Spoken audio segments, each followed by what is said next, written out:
ఇక ఏపీలో జనాభా సంక్షోభం రెండో బిడ్డను కంటే ప్రోత్సాహకాలు ఇచ్చే యోచనలో ఉందని కూడా తెలుస్తుంది. ఆంధ్రప్రదేశ్లో జనాభా సంక్షోభం ప్రమాద గంటికలు మోగిస్తున్నాయి.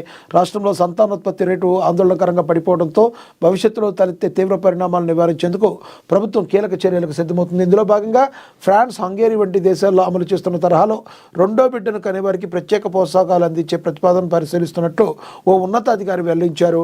గురువారం అమరావతిలో జరిగిన 5 కలెక్టర్ల సదస్సులో ఈ ఆందోళనకరమైన గణాంకాలను రాష్ట్ర వైద్య ఆరోగ్య కుటుంబ సంక్షేమ శాఖ కార్యదర్శి సౌరవ్ గౌర్ బయటపెట్టారు. జాతీయ సగటు 28.4 ఏళ్లతో పోలిస్తే ఏపీలో సగటు వయసు 32.5 ఏళ్లుగా ఉందని, ఇది రాష్ట్రం వేగంగా వృద్ధాప్యంలోకి వెళుతుందనడానికి సంకేతమని ఆయన వివరించారు. రాష్ట్రంలో సంతాన ఉత్పత్తి రేటు 1.5కు పడిపోయిందని, ఇది సాధారణంగా ఉండాల్సింది 2.1 కంటే చాలా తక్కువ అని తెలిపారు. ఈ పరిస్థితి ఇలాగే కొనసాగితే 2040 నాటికి రాష్ట్రంలో వృద్ధుల జనాభాపై ఆధారపడి వారి సంఖ్య భారీగా పెరుగుతుందని హెచ్చరించారు. ఈ సందర్భంగా ముఖ్యమంత్రి చంద్రబాబు మాట్లాడుతూ తగ్గుతున్న సంతానోత్పత్తి రేటుపై తక్షణమే స్పందించాలని, దృష్టి సారించాలని అవసరమే అన్నారు. ఒకప్పుడు కుటుంబ నియంత్రణకు పెద్దపీట వేసిన తాము ఇప్పుడు జనాభాను పెంచేందుకు ప్రోత్సాహకాలు ఇవ్వాలన్న పరిస్థితి వచ్చిందని పేర్కొన్నారు. అభివృద్ధి చెందిన దేశాలు ఎదుర్కొంటున్న సమస్యనే ఇప్పుడు మనం ఎదుర్కొంటున్నాం. పని చేయని వయసు జనాభా పెరుగుతుంది.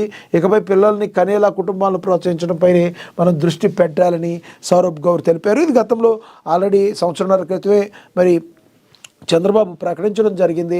మీరు ఎక్కువ మంది పిల్లల్ని కనండి, మరి అలా కంటే మేము అధికారంలోకి వచ్చాక మీకు తగిన ప్రోత్సాహకాలు ఇస్తామని గతంలో చంద్రబాబు చెప్పారు. ఇప్పుడు చెప్పిన విధంగానే ఇప్పుడు చేస్తున్నారు.